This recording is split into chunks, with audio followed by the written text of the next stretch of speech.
Make sure I can find it too. Whenever we do get him back is when we can try the way he was talking about doing the live just on his page and then sharing it out from there. Okay.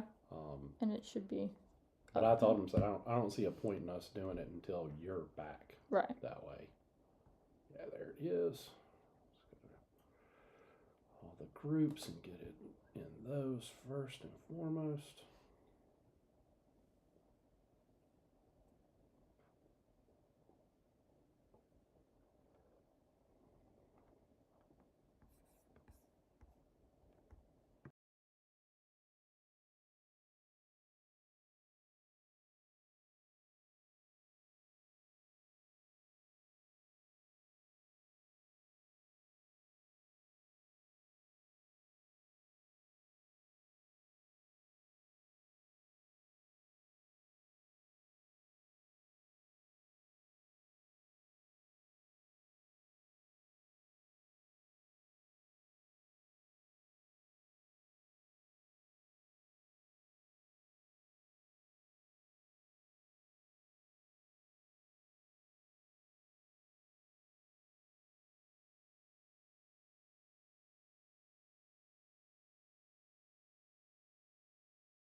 Hello, everyone. Welcome to another episode of Chris McDaniel's America. We were planning on having Chris back this week, but apparently some travel issues and whatnot that I'm sure if we get him back next week, he'll gladly elaborate on his own. But unfortunately, things just didn't work out. We are still committed to getting him back in here really soon. I mean, that's part of the reason why we came in on Sunday was the plan was to push it back and then he could have made it. But sometimes things just don't go the way you want it to. But I'm not by myself. I'm joined by my coworker and good friend, Kevin Lindsay. Kevin, welcome back to the program. Third time's a charm, right? Hey, it's going to be a good time as always. Kevin works with me at the local newspaper here, the Laurel Leader Call. Definitely a conservative voice, and definitely trust Kevin to give us some strong opinions that we'll mostly agree with. Let's dig in, Kevin, because last week we didn't get to do a show because of scheduling conflicts with the production crew. So we hadn't been on since the war with Iraq began. And of course, everybody now knows that there is a war ongoing with the country of Iraq, that we have struck Iraq, some really precise military strikes. We've taken out their entire leadership regime. And again, I have no sympathy for that leadership regime. As Kevin and I were talking off air, and you said you have no sympathy for anyone that has, since you've been alive, chanted death to America. Yeah, I mean, pretty much for my entire life. I mean, I'm approaching 36, and from the time that I can remember, you see videos and you see all that stuff through the media of the Iranian leadership and all that, chanting death to America and burning our flags and things like that. I'll be honest with you, I really don't have sympathy for that whenever they finally get some bombs dropped on them, and when you keep chanting that you're going to come over here and do something. Well, we have a president now who, he called your bluff. He didn't just say don't do it. He called your bluff, and kind of part of it. And that's part of what you know what to expect with Trump.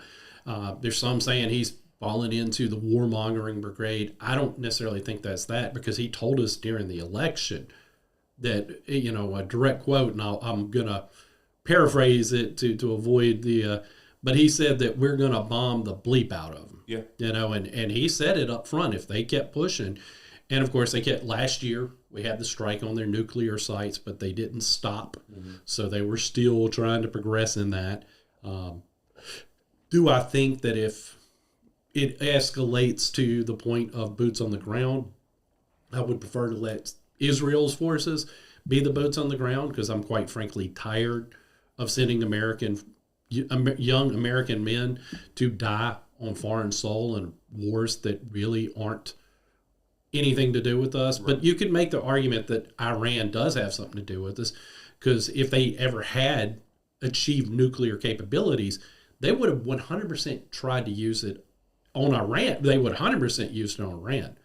They would have tried to see if they could have gotten a long-range missile to strike us as well, because they don't value human life in the same sense that we do. Yeah. And that's apparent because, I mean, this is a regime that it's been reported had killed 35,000 of its own citizens for protesting against the government. So we're not talking about a regime here that was, friendly and, promoted liberty. That's not who they were at all. And I think that's the other reason why we don't have much sympathy for the regime.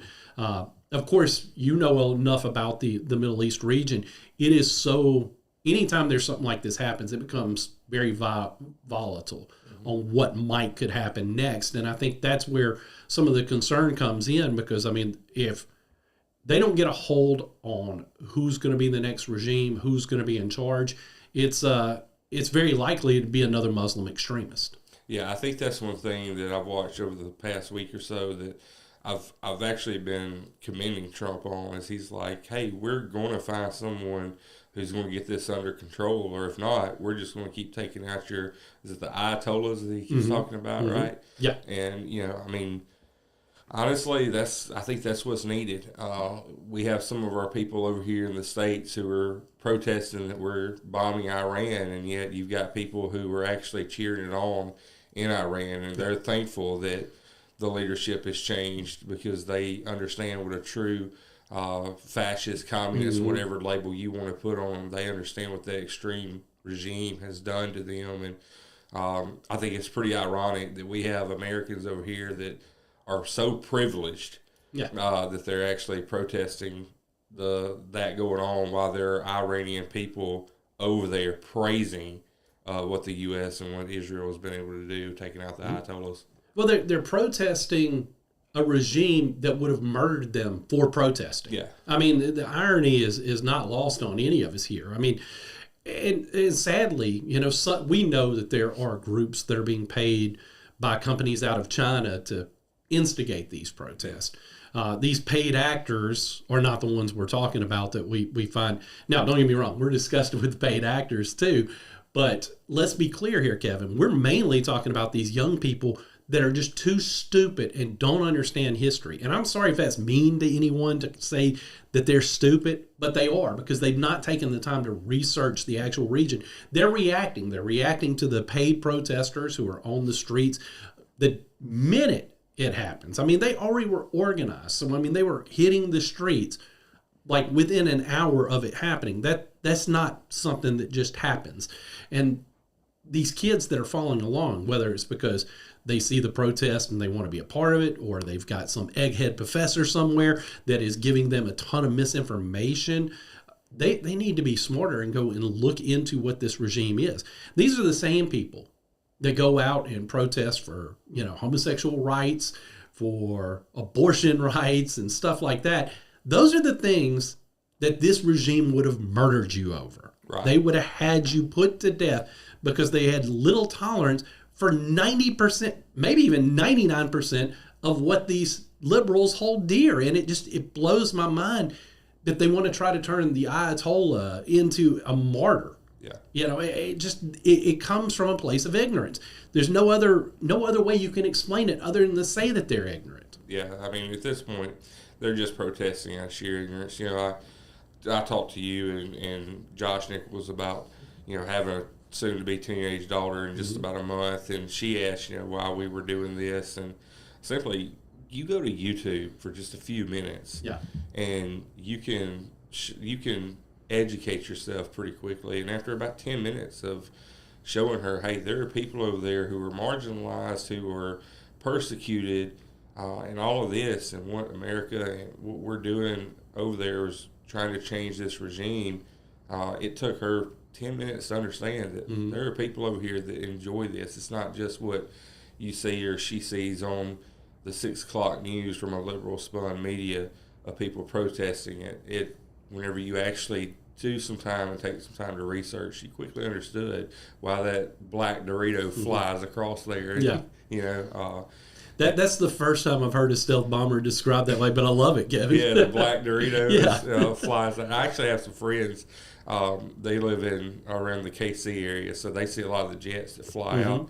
And a friend of mine, former military, he's a veteran. He saw it. He's like, well, I know something's happening, and sure enough. Yeah. It's just, you're watching, and it's impressive to see, how precise some of our strikes can be. At the same time, we got to be careful because we're in a major deficit, as we know. We talk about it all the time. And there are rumors that there's shortage in missiles and supplies here in the United States. If those are true, this needs to be a very, very quick operation because we don't want to leave ourselves fighting a foreign war where now we've depleted our own protections, and that's something that's concerning. But I want to go back because you bring up having your daughter, and this is I think this is probably one of the more challenging times to be a parent because there's so much information that a lot of misinformation is just readily at your fingertips right here on your phone. Kids have their own phone. They have their own computers. They have to. How important would you say, Kevin, is it for you to engage your daughter in discussions about it to try to make sure she knows what's real and what's not? Oh, it's very important. Yesterday we were headed to Jackson, and something come up. I think it was on Callie's TikTok or something like that, where we was talking about Trump, and he was talking about how America's winning and things like that. Yeah. And she asked, "How are we winning?" And it just sparked a conversation on what's changed from just a couple of years ago to just now. One of the things that I joked about, kind of lighthearted with her, I was like, for your dad, when he goes to the grocery store, it used to be he was paying $5 for eggs, for a carton of eggs, and now we're paying $2. And, obviously gas changes and gas prices change, and we see this every summer. I'm kind of not surprised by it. I understand that the war or the dispute in Iran probably does have something to do with it. It is a war. You can call it a war. But, we see gas prices go up every summer. But, I was like, hey, it's a whole lot easier for Dad to put $2.29 worth of a gallon of gas in his car than it was at $1.4 a gallon. Yeah. So there's those things. And you just kind of educate and show what's the good. And you find some stuff that you can nitpick Trump on and our government on, statewide government. But, it's all about teaching and engaging. Hey, this is why this happens, or this is what it is, because, even in our schools, which are mostly conservative, I would say in the Pine Belt, right? Yeah. It's still, though, there's a lot that still needs to be taught from home. And, just having that quick 10 or 15-minute conversation, I think helped. So. Yeah. And I think that's, too, sometimes you probably shouldn't wait on them to bring it up to you. Sometimes as a proactive parent, especially when there's major news going on in the world, it's probably a good idea to sit down and talk with them then and just kind of, okay, here's what's going on. Here's what I like about what Trump's doing. Here's what I don't like about. Because it's also important to let them know that you can still be a supporter of the president and not agree with him on every issue. I think that's something that's gotten lost. We've got so many people now that have fallen into their tribe. They've fallen into red team or blue team, and these people feel like they have to defend every decision. It's okay to say, okay, he might be wrong on this one. And I think that's a lost art, because if you disagree with the president on an issue, that doesn't mean you're anti-Trump or you're suffering from Trump derangement syndrome. It just means this is an issue I don't agree with him on. And I think we've gotten so far away from that. And part of the problem is you've got right-wing agitators, is what I call them now, like Tucker Carlson and Candace Owens, who are just out there spitting out any conspiracy theory. I mean, it's all Israel's fault. That's one of the big things they love to throw out. And it's one of those, and again, these are people that used to be very popular within the conservative movement, but now they've gone off to an extreme. And one of the things Chris said when we first started the show, in the very first episode, we are not dealing in conspiracy theory on this show. We just don't. And that's what they've turned into. They've turned into conspiracy theorists. And as we've talked about before, it's so easy to just create a conspiracy. Like I could sit here right now, Kevin and I would know what I'm about. I'd say, look, this is all made up. And I start going into a conspiracy that I'm making up. And before the end of it, we're both like, holy crap, that makes sense. Yeah. That's how easy it is to take hold of a conspiracy. And that doesn't mean there aren't conspiracies that happen, but it's just so easy to just lead folks down rabbit holes because you can find whatever circumstantial evidence that you can find and put it in place, and people flock to it. And it's just so easy to grab to. When I was younger, I would go down conspiracy theory rabbit holes all the time because it was fascinating. It was fun. I still will do it from time to time. And we're going to get to the Clinton's testimony here in a second. But one of the big ones now, of course, is the whole Pizzagate, and that whole stuff, the QAnon stuff.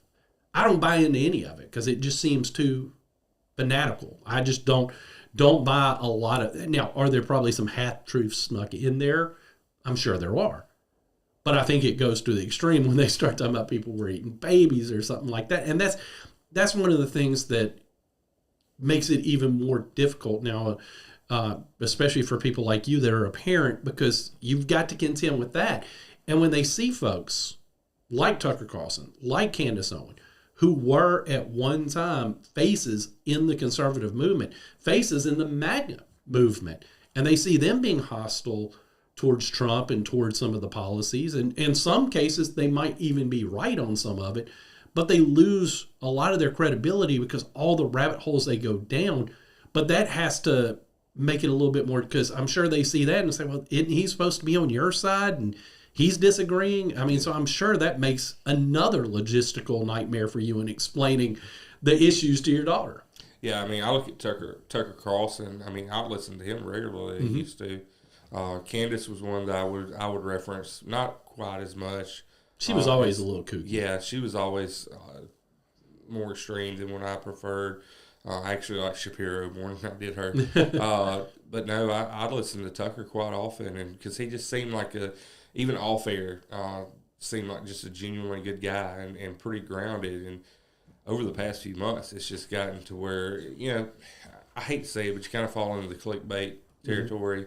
And I feel like that's where they're at. Yeah. There's this, I don't know if it's true beef. It could be just made up beef just to get clicks in the conservative community, with Shapiro and Tucker Carlson and Candace Owens going all around the block here. Candace has went off the deep end. I have thoughts on that, but you say that. But I just, I hate it. I hate to see, and there's some stuff. I think you said something with the conspiracy theory stuff that is interesting. I think with conspiracy theory things, there's just enough truth in it. Yeah. There's just little sprinkles, but then you have so much outlandish stuff. I think that those things start with a little bit of truth, and then it just runs wild. Like look at the JFK conspiracy. That's one. I did a term paper on it in high school, and all the different possible connective theories of who killed JFK. And at the end of the day, we don't know for sure. I don't think we'll ever know for sure if Lee Harvey Oswald acted alone. I think we've talked about that off air. Yeah, a few times. When I was younger, I was dead set convinced there was a vast conspiracy. Now that I've gotten older, I can see the arguments, but I also see the arguments for the official story. But I do think there's more to it.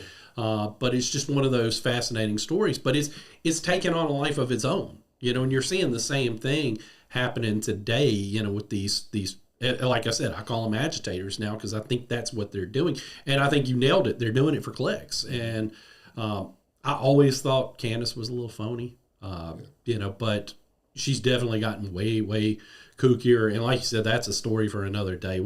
Maybe next time you're on, that'll be the one we deep dive into. But we talked about the Iran war and, Trump wanting to ensure that whoever goes in next is going to be somebody that is going to be an ally of the United States and not just going to try to constantly target Israel.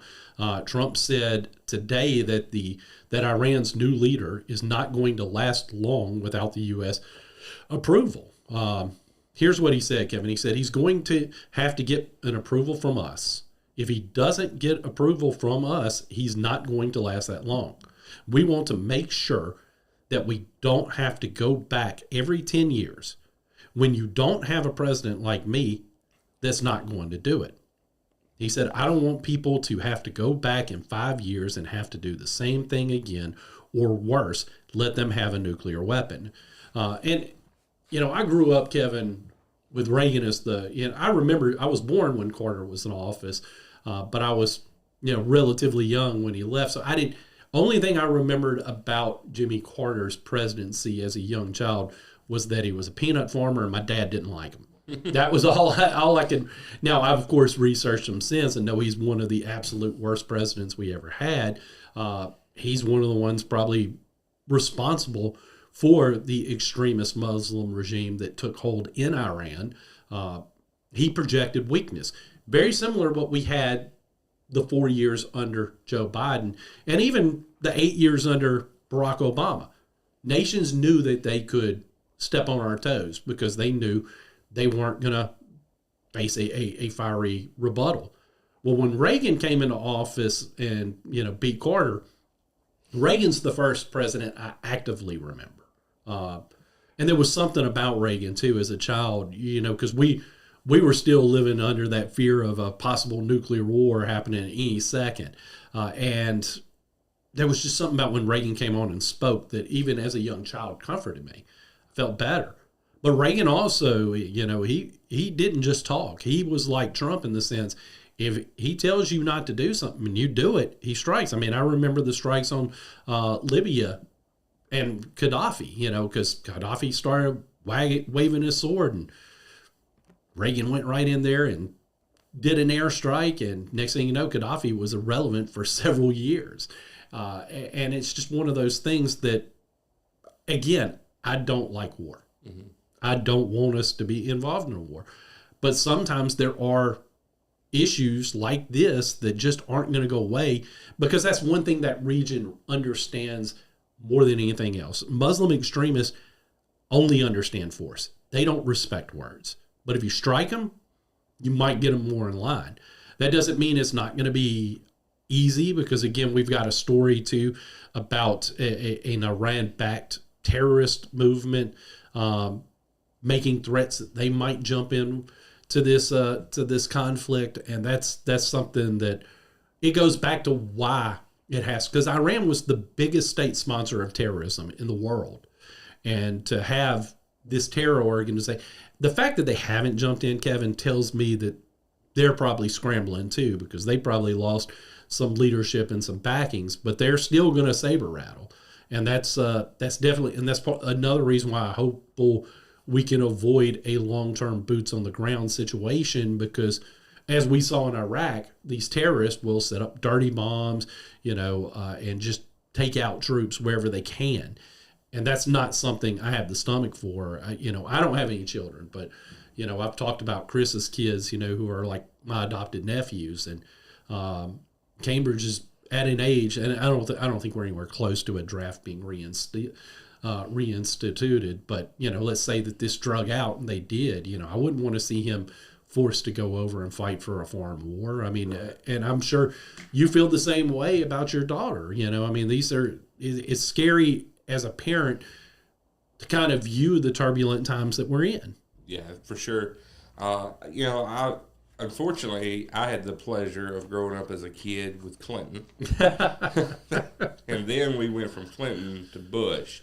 And despite my feelings for Bush now, I remember when September 11th hit, I was 11 years old. And, you go through as a real kid, really not understanding politics whenever Bill Clinton was in office, but the controversies that happened with him. Yeah. But then you see September 11th happen. I just vividly remember George Bush having that calming sense, and my parents saying, "Man, this is such a stark difference from what Clinton was." It reminds you of Reagan-esque, how he handled himself. I think through that, through a tragedy of September 11th, George Bush, I think we would agree he handled it very well early on. Yeah, that response. Yeah, I think that's the biggest difference. with Obama and obviously Biden, we just got when Iran would threaten, hey, don't do that. Yeah.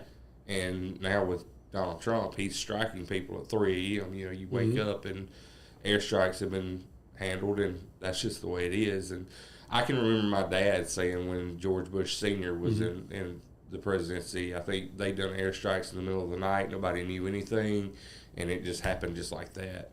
And I think that's kind of where Trump is. He's like, okay, we're going to do this. We're going to handle it. And we're going to move on. And like you said, I hope it makes it quick. I hope we don't have another deal where it's like the Afghan war where you're just sitting there at, 2007, 2008, and it's still going on. Yeah. I obviously want it to be quick. That way Trump doesn't get that warmonger label justified. Yeah, and I don't think Trump wants a long war because Trump has always been one of those that does not like war. And I think that's where the warmongering thing is a little bit of a discredit, because there's one thing to be tough. It's another thing to try to put in place a long engagement war. Sure. I don't think that's the goal here. I think that they'll be ready if that is what ends up having to happen, but I don't think that's his goal, because Trump has always leaned more against war. I don't think he's changed from that, the way that some people may accuse him of, just because he saw a reason to strike now. And I get it, and that's why I don't take shots at friends of mine. Most of them are the more libertarian leaning, who just don't have the stomach for any war, and I understand that, because as I've gotten older, I'm definitely not, and I've said this before too, politicians that are willing to send U.S. soldiers to die, if they got children, they should volunteer them to be front and center, and it's just that simple. They'll never do that. They'll be the children that are always protected, but it is what it is, and of course you alluded to earlier, Kevin, the gas prices on the rise. They say that Trump is looking at a very unlikely or a unconventional tool to combat the rising gas prices, because part of the problem, the conflict that's driving the prices up, is keeping the oil flowing through the seas there in between Iran and, I think it's in between Iran and Iraq, and that's one of those things that and I would say the Strait of, but I'm not sure I can pronounce the other word correctly, so but it's right there. It's between Iran and Oman, and it carries roughly 20 million barrels of oil a day. So if there's any disruption or any of those oils get destroyed, and a lot of times, as you know, when gas prices is all predicated under futures and things like that, so there doesn't have to be a disruption for the prices to go up. Well, Trump's looking at utilizing insurance, as a way to kind of drive the price down. It's interesting. I don't know how well it'll work, Kevin, but again, I like the fact that he's thinking of ways to ease our burden, because we've already seen the prices jack up here. Yeah, we went from, I actually paid with savings. Like your Kroger, I paid $1.99. I just saw today it's $2.99, so we went up $1 in just a couple of weeks. Yeah, which is ridiculous. Yeah, it really is. It's just crazy, the fact that it can jump that fast. There are a lot of questions about how that works, because they're going up before the gas that's in the floor has been sold, that they got at a cheaper price, and that's part of the reason why I sit back and question a lot of that. But that's the way it's been for years, and they tell us it's not a monopoly or it's not price gouging. I don't know that I buy that. Yeah, watch Landman. Watch that show for just a couple of weeks, and you'll pick up on how the industry works. I love that show. And I got to check it out. Yeah, it's really good. It's really good insight into the oil business, honestly. There's a lot of drama to it, but there's a lot of truth to it, too. It's one of those things that I would love to see us get a handle on some of that. And the key is becoming more energy independent, like we should be, because the United States has all the resources, but because liberalism had set in and put drilling bans here, drilling ban there, they're the main reason why the prices have jumped. Trump hasn't really been able to yet influence, but I think it's coming. I think there's going to be some orders to reopen, but the problem is with executive orders, and this is why I'm not a big fan of them, we need congressional We need Congress to codify them, make them permanent. Because if he doesn't, guess what happens the next time a Democrat gets in office? He issues an executive order undoing the executive orders Trump put in place. That's part of the problem. That's why I'm always critical of executive order, because if Congress doesn't codify it, it's not going to last. Yeah. It's just not. And if we're going to be critical of Democrat presidents just throwing out executive order after executive order, we have to hold our own people in the same standard. He needs to be pounding Congress to, codify whatever he puts in place. And that's one of the things I think a lot of people don't understand, because a lot of folks, they see the executive order and they just get excited, and that's the other thing too, when talking about this war, there's so many folks that do not understand that no, Trump did not need congressional permission for these strikes. He has 90 days, and he's utilizing them. Yeah. And I think that's an important thing. The left will jump on it, kids jump on it, because they don't understand his war powers and do not understand that he has the ability to do exactly what we're doing. That's one of the biggest misinformations out there, Kevin. Yeah, for sure. Yeah, again, it goes back to what I told you earlier in the segment, just educating people and like me educating my child. Mm-hmm. Absolutely. Well, I think we're coming up on a break here, and when we come back, we're going to transition. Kevin already brought up the Clintons, and of course, they put on quite a show in front of Congress while they were testifying about their mentions with Jeffrey Epstein. So when we get back, we will get into that and a few other stories. I'm Jack Fairchilds, filling in for Chris McDaniel here on Chris McDaniel's America on the Midnight Ride Network. We'll be right back.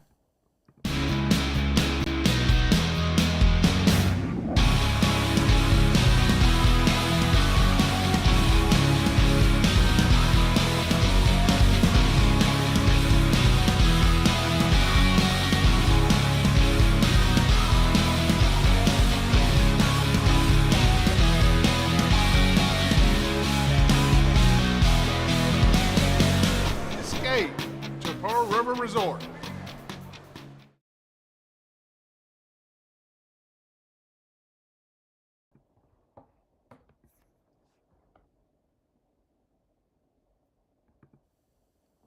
Hello, everyone. Welcome back here to Chris McDaniel's America on the Midnight Ride Network. Again, if you're just joining us, Chris had some travel nightmares that prevented him being a part of the show today. We're hoping he's getting a lot of rest, so he can, hopefully we can get him back real soon. It's been a little while since we've had him on the show, but life happens sometimes, and it is what it is. But again, I'm joined by Kevin Lindsay, so I'm very grateful that Kevin agreed to jump on here very much last minute. So again, Kevin, I appreciate that. But I want to switch gears off of Iran, because, we've had some interesting things happen this week that I want to touch on, and one of which is this whole Hillary and Bill Clinton going before Congress to testify. And it was pretty interesting, and there's one thing both of them had in common during the questioning, and that's arrogance. They both, you can tell, think that they're better than everyone else. The way that now Bill was a lot smoother than Hillary. Hillary, stormed out of her testimony at one point because she got mad about the fact that she said she didn't know Jeffrey Epstein, and yet there are photos of her with Jeffrey Epstein. To me, it just kind of shows the guilty conscience. And then Bill just up there smug, trying to pretend, well, I didn't know he was doing anything wrong. I had no clue. Now, Bill knew. He 100% knew what was going on. And I don't doubt for a second. And again, this is just my opinion. I don't have the facts, but the photos are pretty damning. I'm pretty sure Bill probably partook in some illegal activities with Jeffrey Epstein. That's my personal opinion, Kevin. And nothing in their footage made me think otherwise. Hillary's whole show, and that's what it was. It was a show to show how she's being mistreated. She wasn't being mistreated. Matter of fact, I'm sure in her time in the U.S. Senate, she's probably sat in on multiple of these type grilling hearings where she was on the other side of the equation. For her to try to play the victim card is laughable. First off, is there a more unlikable female in politics than Hillary Clinton? Because I can't think of one. I don't know. AOC is pretty up there. AOC is unlikable because she's stupid, but she can have, and I don't agree with her in any position, she can have a charm about her at times. Hillary does not have any charm about her. That is true. That's very true. I thought it was interesting. Again, we talked off air on this about how their demeanors were. I thought that was very interesting. Where, like you said, Bill Clinton kind of smooth and just doesn't seem to be rattled about anything. Yet Hillary Clinton did. And you know, I go into looking back at 2016, and I just like wonder what a Hillary Clinton presidency would have looked like. And when you see her being questioned like this, you know, and that's frightening. Like whenever you see how she acted whenever pressure was on her compared to Bill Clinton. And like you said, he's lying, he's a scumbag. Let's just be real here, okay? There's photos of him in the pool and all this stuff. And he's over here claiming he had no idea. He's lying through his teeth, just like he did in the 90s. But it was just really interesting to see the difference in their demeanor and the readings. And you know, as somebody who interviews people and, you know, has to sit through court and things like that, you try to get a read on people, whether they're genuine or not. And you could just see from the get-go that if you're looking at somebody and you're saying, well, they're definitely guilty, it's Hillary Clinton. Whereas Bill had a front about him where if you're naive, you're like, oh, he's just all shucks, you know, kind of guy. But, yeah, it was just really interesting to see the demeanors. But, yeah, the Epstein files, I wish they would just go ahead and release them. Obviously, not the victims' names, keep them redacted. Don't want to expose them. But there's a lot of things that need to be just thrown out. And party lines, prosecutions. Yeah, party lines, I don't care. That stuff just needs to go ahead and come out. I'm of the opinion that it would just shake the system up too bad. I think that's why it's not coming out. Yeah, if they release it out, that goes for DJT and that goes for everybody else. I think it would just shake the system up. You know, and that's one of the things, too. You brought up Clinton in the 90s. I mean, he very famously said, I did not have sexual relations with that woman. Yeah, we know he did. You know, I mean, because he wanted to try to define what that is and try to exclude certain things. And we're not going to get graphic or anything here. Don't worry about that. But, you know, he tried to exclude certain things from that to justify a statement. But it was a lie. We knew that at the time. So, again, it's one of those things that just kind of, you know, you remind that it's one of those things that we're witnessing. We knew Clinton had a level of depravity based on the Monica Lewinsky scandal. That's something we've always known. So that's why it's not a stretch for us to believe that he was involved in the bad parts with Jeffrey Epstein. The fact that he claims he did not witness any of the Epstein crimes, I'm pretty sure not only witnessed, I think he partook in some. Again, just my opinion, not stating it as a fact. That is my opinion. But again, this is the world we live in. And the Clintons are very smart in trying to be political savvy.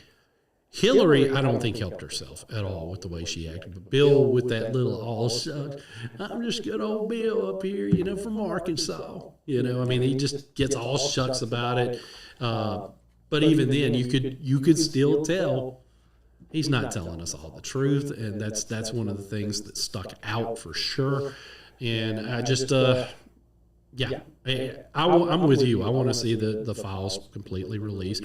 But I mean, we're living in a time right now where Congress couldn't even release the names of members of Congress who have utilized a fund that is only there to help them pay off sexual harassment claims against members of Congress. Yeah. I mean, and by the way, the Mississippi delegation voted against it too. So just so you know, they all voted against it. I'm looking at you, Mike Ezel. I'm looking at you, Michael Guest, Kelly up in the. I'm looking at all it because there's no reason to hide that, other than you're protecting your friends, or you may be in that list and you don't want that to come out. I think the American people, since it's our tax dollars paying for that, I think we have a right to know. Now, am I saying that every accusation is a true indictment against you because people can lie. No, I'm not saying that. But what I am saying is it would be in our best interest to know who's utilized it the most, because we can look down and see it like we were talking about with Bill Clinton. If we can see a pattern, then we know for a fact that there is a problem here. We understand that this guy probably, it leans more guilty than not, because there have been multiple. So again, that's why I think it's important for us to know. And that way we can, too, have informed decisions when we go to reelect them. Maybe we don't reelect one of them if we see that they've dipped into that fund 15 times. You know, maybe we don't reelect them if we see, and quite frankly, I don't think we should reelect any of them that voted against this, because they voted against transparency to the American people. Yeah, for sure. It's just crazy. I think that, again, I go back, I think it would just shake the system up so much, and neither side wants that. You know, you talked about it, Michael Guest and all that, our Mississippi leadership. You just see it. You see this, and it's time and time again. We talked about draining the swamp and all of these things, and they're part of it. Yeah. I mean, at the end of the day, they are part of it.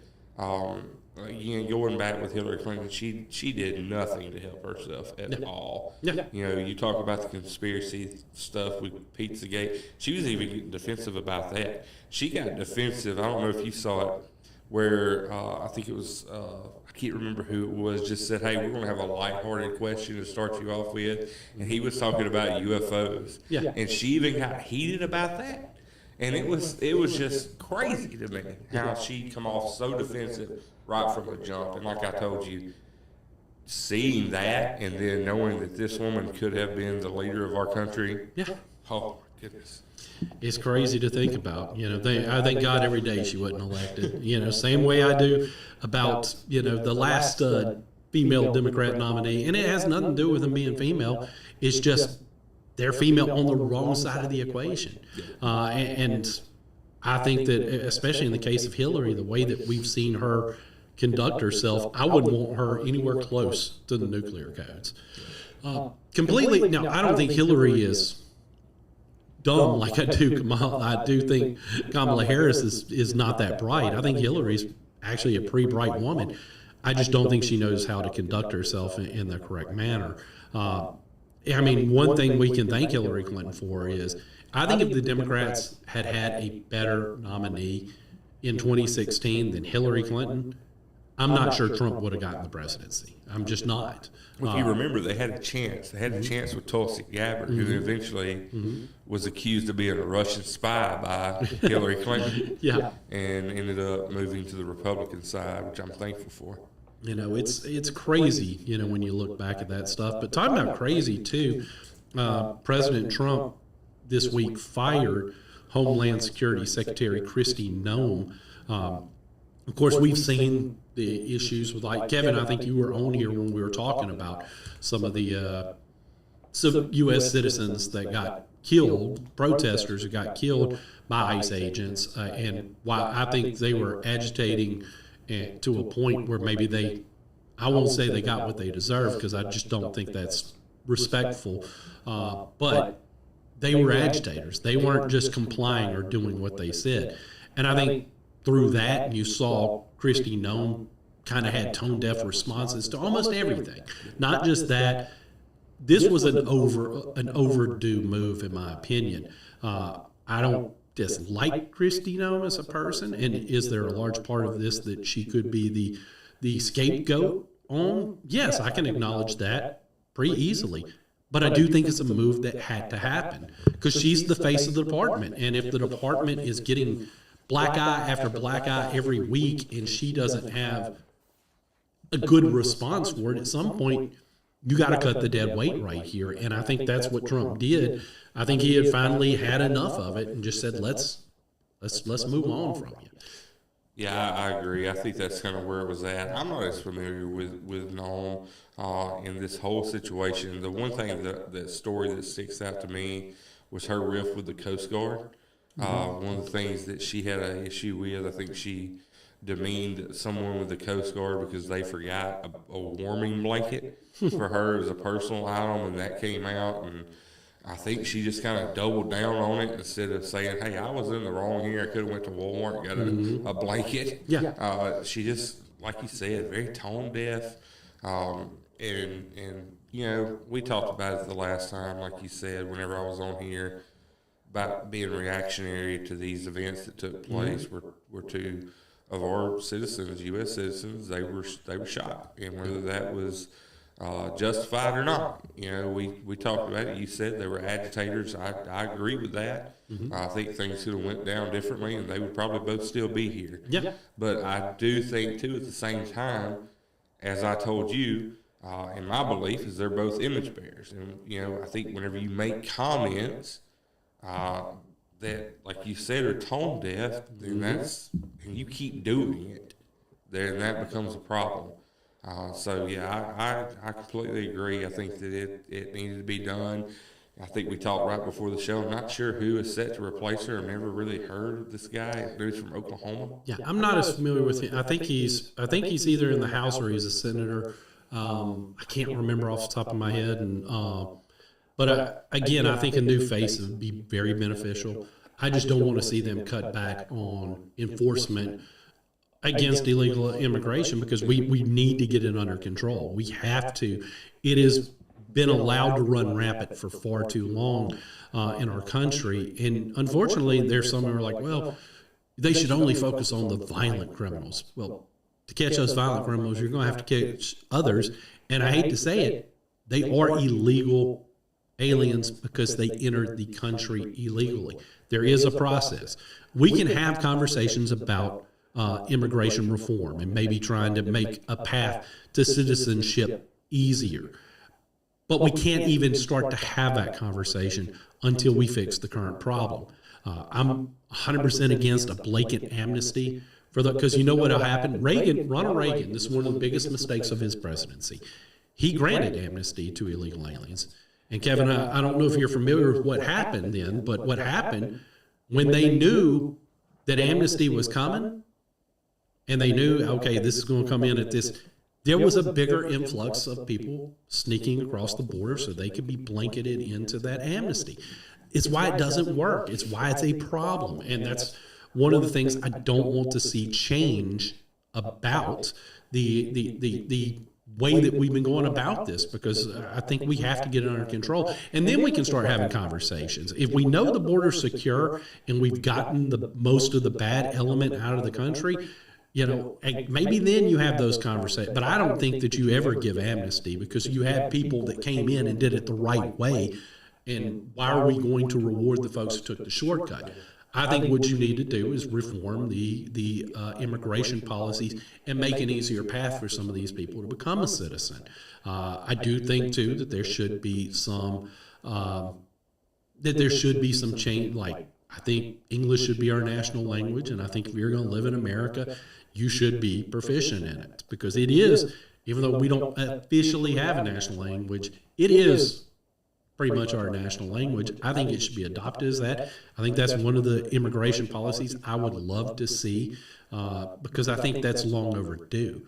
And I think those are some of, that's right. It's not racist.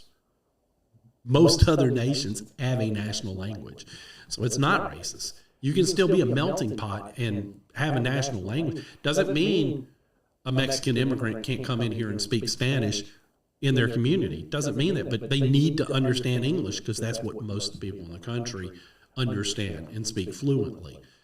So I'm hoping that we can keep our ICE on the right path, and maybe with a little bit more transparency, maybe a little bit better training on some of the agents in the field. Definitely have better responses than some of the stuff we saw out of Kristie Noem.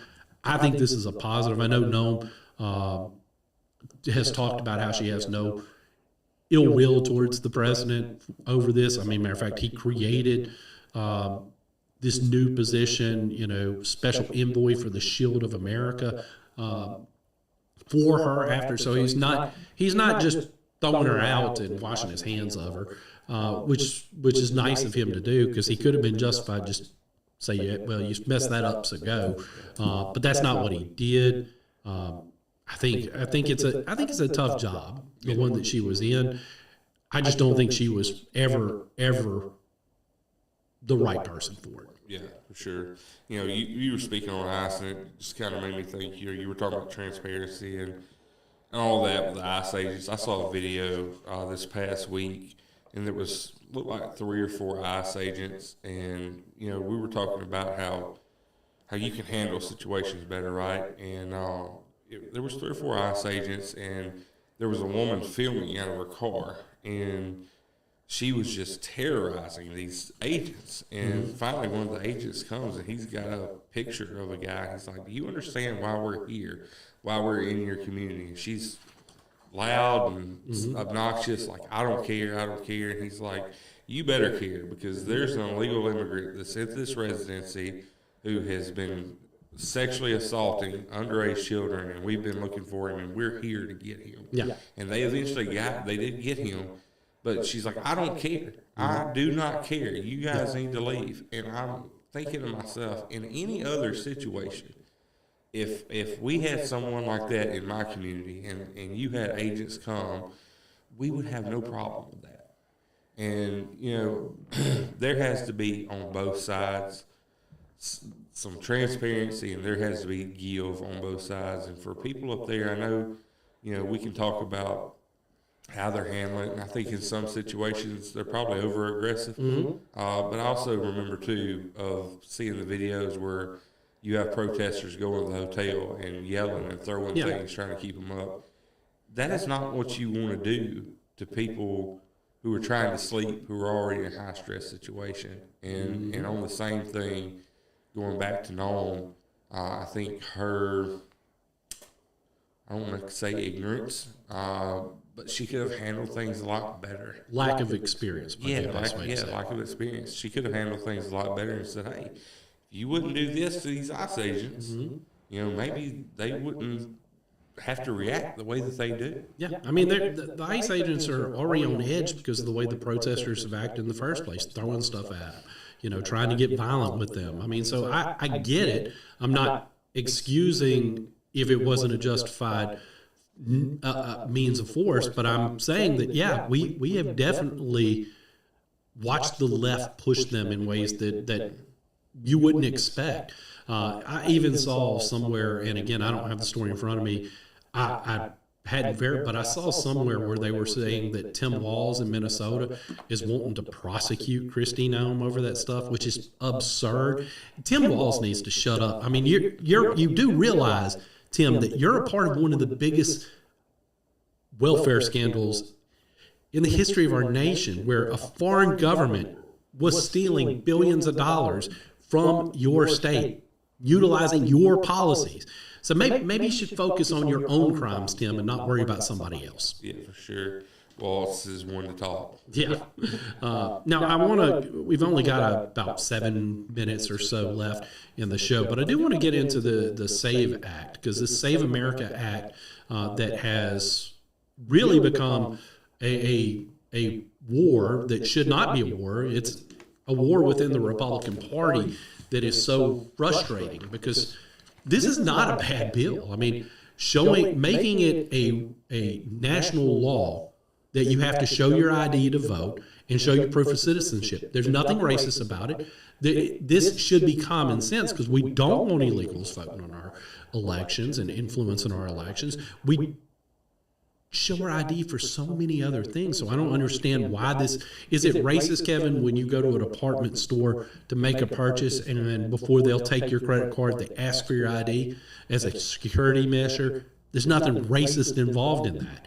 There's nothing racist involved in the Save America Act, and it's just one of those things that is beyond ridiculous. And you're watching these folks that are fighting it, like Mitch McConnell, another one of those idiots that should have been term limited a long time ago. We're not going to get on a term limit rant, although Kevin and I are on the same page of thinking we need term limits.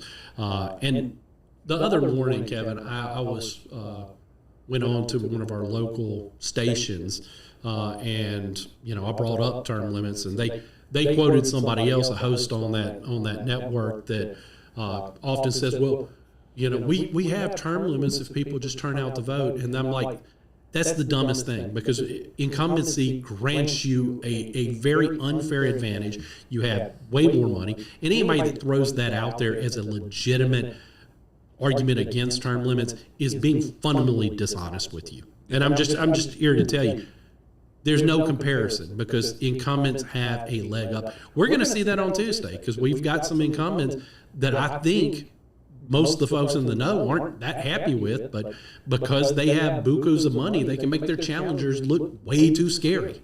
Look at Benny Thompson. Oh, yeah.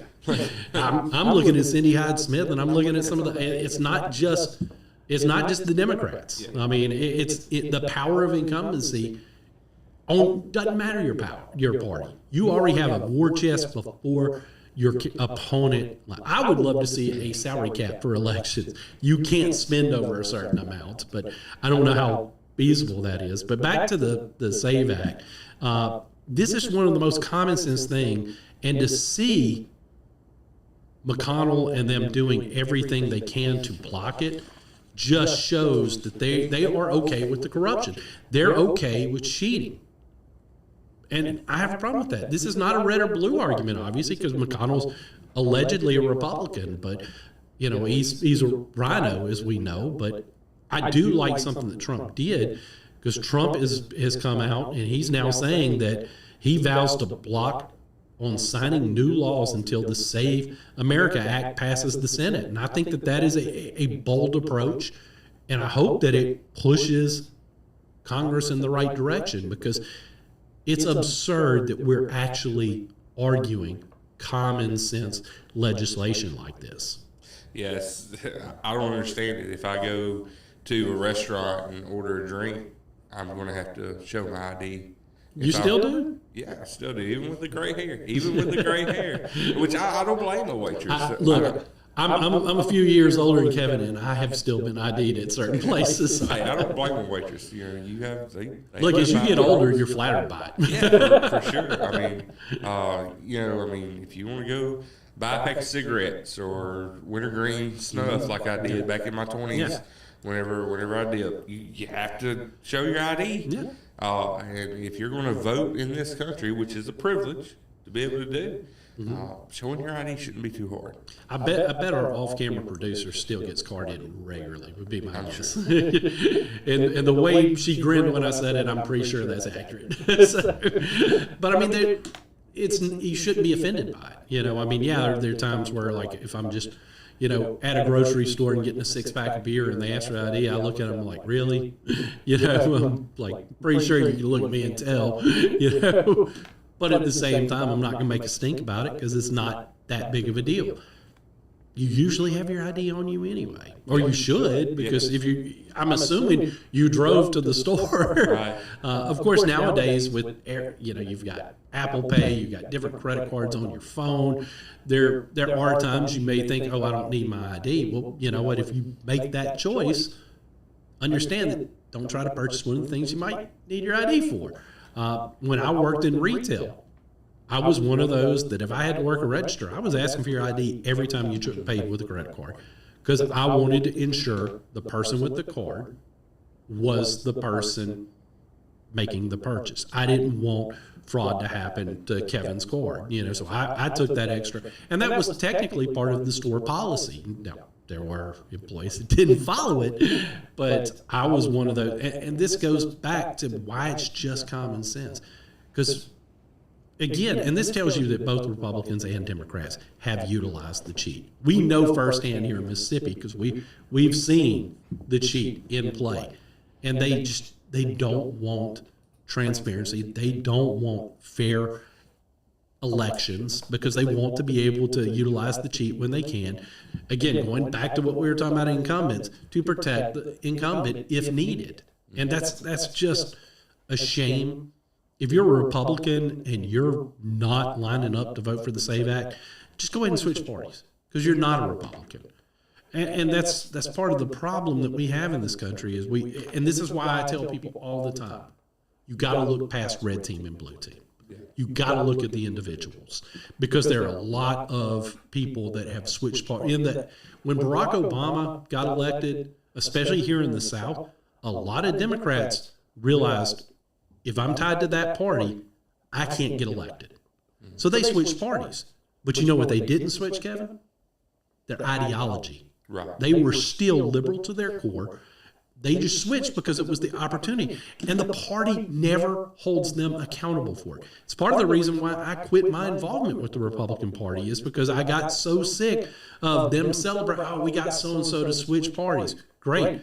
He's going to go there and still vote as a Democrat. We've got a lieutenant governor in our state who governs like a Democrat. I mean, even this week he sent a open letter to a known liberal organization. It just shows you where's the party calling that out? Why isn't the party saying, guess what, Delbert, if you're going to act as a Democrat, we want you out of our party. I'm sick of it. I'm one of the ones who's going to call that crap out every chance I get. And meanwhile, the state party just sits back. And those of you watching in other states, I promise you it's happening within your state party as well. This is not something that's just happening here in Mississippi. And it is beyond, and it's why the brand has been so diluted. We talked about at the start of the show before we got into the war that there are things that we disagree with Trump on. The biggest for me is his terrible endorsements. He almost always jumps behind the incumbent. Not always, because Dan Crenshaw saw that up in Texas, but most of the time. And it can be like you take somebody like Roger Wicker, one of our youth. He does not vote conservative the way that he should. You go look at his and Cindy Hyde-Smith's conservative scorecards, they're not good. But Trump endorses both of them. And that endorsement still covers a lot of weight. That's part of why I said those races were over before they had started, because once he jumped in, we knew how it was going to go. And that's one of the things I wish he would follow through with his 2016 campaign promise of draining the swamp and not endorsing the swamp. And before somebody gets mad and wants to defend that, he endorsed John McCain. He endorsed Mitch McConnell. He's endorsed several of the folks who have fought against him. And I know that it's because deals and handshakes are made, but that's why we're in the problem we're in. And we wanted Trump to be the fix to that. And so far he hasn't been, because he still continues to show up and endorse the swamp creatures every chance they get. If he doesn't want to endorse the challenger because he just doesn't know them well enough, just stay out of the race. Yeah. Stay out of the race. It's not that hard. I feel like that's sometimes the way it is, especially in Mississippi, where he knows that this primarily is a red state. He just kind of goes and does his thing.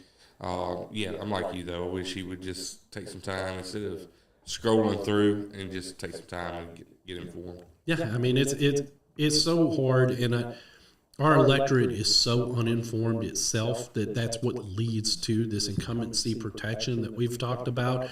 The SAVE Act's not going to necessarily fix that, but it will fix illegals being able to vote in our elections. It will make sure that if Kevin goes to his voting precinct, he doesn't show up and find out somebody already used his name, which we have heard reports. It's never happened to me, but we've heard reports of that happening. So, again, it'll also make sure that, if you have a dead parent or a dead grandparent, they're not voting in an election, which we know for a fact that's happened too, because a lot of the voting rolls go years, decades, before they ever purge people that have passed on. So it's just, there's so much to be cleaned up. This is just one piece of the equation here. There needs to be more, but this is a huge piece, and I think that we should definitely be doing everything in our power to make sure that we can trust our elections. The Mitch McConnells of the world just continue to show us why we need term limits, because he should have been gone a long time ago. The founders never intended for you to get elected and turn it into a career. They never intended for that to happen. Now, Kevin, I think we're coming up on the end of the show. I think we're right at it. Again, thank you so much for coming in last minute, because, again, I didn't realize we moved it to Sunday because it was the day for – but then travel problems, it's something we've all faced. And if you get in late, I understand you don't want to sit down and try to think through a show, but we are committed to getting back. But, Kevin, thanks so much for coming in today. Absolutely. I'm Jack Fairchilds, filling in here for Chris McDaniel on Chris McDaniel's America, here on the Midnight Ride Network, your home for the anti-establishment movement. We'll see you again real soon, and hopefully you'll see Chris back in this chair next time we record.